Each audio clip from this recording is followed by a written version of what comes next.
देश की संसद में केंद्रीय वित्त मंत्री निर्मला सीतारमण अपना नवा बजट पेश कर रही हैं। इस बजट से आम लोगों को बहुत उम्मीदें हैं। बजट में किसे क्या मिला यह अब से थोड़ी देर में ही साफ हो जाएगा, लेकिन इस बजट को लेकर जनता काफी उत्साहित है। जनता केंद्र सरकार से महंगाई, बेरोजगारी, टैक्स में राहत की उम्मीदें लगाकर बैठी है।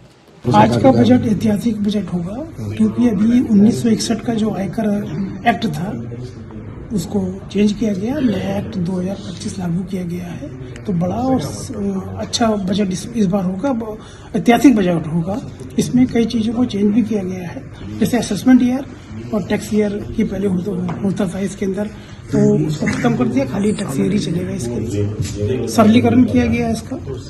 बाकी आज के बजट में जो हमारी डिमांड ये है, मुख्य डिमांड, कि सरकार जो है सिर्फ चिकित्सा पे और शिक्षा पे अपना फोकस कर ले, चिकित्सा और शिक्षा फ्री कर दे बिल्कुल इसके अंदर। जब देश का व्यक्ति हमारा जो है शिक्षित रहेगा, स्वस्थ रहेगा, तो देश अपने आप ही जो है तरक्की करेगा। सबसे पहले शिक्षा और स्वास्थ्य दोनों पे फोकस करने की बहुत ज्यादा जरूरत है, क्योंकि शिक्षा में लेके चल रही है जो प्राइवेट सेक्टर के जो उनकी फीस बहुत ज्यादा है, ठीक है। तो कहीं ना कहीं कुछ उस पर भी थोड़ा सा सरकार को देखना चाहिए। स्कूल की जो बुक्स होती हैं, क्योंकि एक मिडिल क्लास जो फैमिली होती है वो पहले जीएसटी भी पे करती है, प्लस अपनी सैलरी पे इनकम की टैक्स भी दे रही है। उसके बाद से फिर जो सैलरी बच रही है उसमें इतनी मतलब इतनी मार है कि इंसान के लिए थोड़ा सा दिक्कत हो जा रहा है मिडिल क्लास फैमिली के लिए। तो शिक्षा पे तो हमें देखना पड़ेगा। बाकी महिला होने के नाते थोड़ा घरेलू जो चीजें हैं उन पर भी थोड़ा सा उनकी भी रेट्स में थोड़ा सा सब्जियों के दाम एकदम से बहुत तेजी से बढ़ जाते हैं। मुझे लगता है कि वित्त मंत्री जी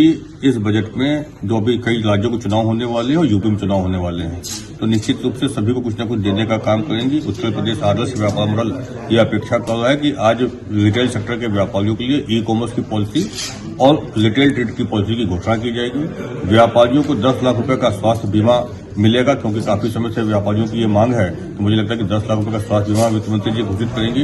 एमएसएमई सेक्टर को बढ़ावा देने के लिए निश्चित रूप से आज अनेक योजनाएं शुरू की जाएंगी, और डिजिटल पेमेंट को बढ़ावा देने के लिए IMPS, credit card, debit card, NEFT, RTGS, इन सबसे शुल्क को माफ करने का काम करेंगी, और 15 लाख रुपए तक का इनकम टैक्स का जो स्लैब है क्लियर रखने का काम करेंगी। मुझे लगता है कि आज पूरे देश को कुछ न कुछ वित्त मंत्री जी देंगी, क्योंकि यदि भारत की इकोनॉमी को $5 ट्रिलियन की इकोनॉमी बनानी है तो उद्योग जगत को, व्यापार जगत को, कृषि क्षेत्र को, विज्ञान क्षेत्र को निश्चित रूप से एक साथ लेकर चलना होगा। आज व्यापारी समाज बहुत परेशान है, त्रस्त है। व्यापार सबके चौपट हो रहे हैं।